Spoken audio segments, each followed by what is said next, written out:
Hello everyone, welcome to my basic video on how to clean the lower portion of the dryer inlet. This is the area beyond the filter. I have the filter removed at this time. You can see down in this opening that there is quite a bit of debris. This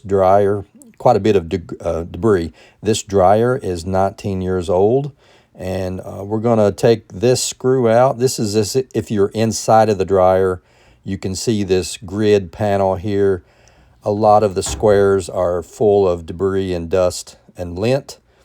We're going to take this panel off, and to do that, all we need to do is take a Phillips screwdriver and take out the two screws.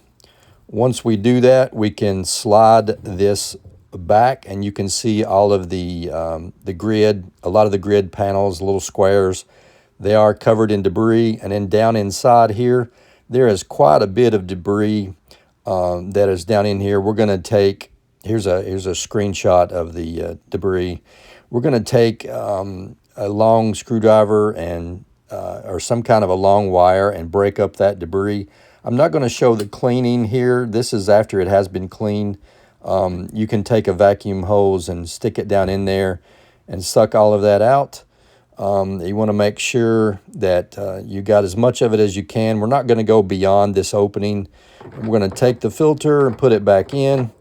Now we're going to make sure I've got it positioned correctly, and it should work a lot better. We got quite a bit of debris out of this dryer.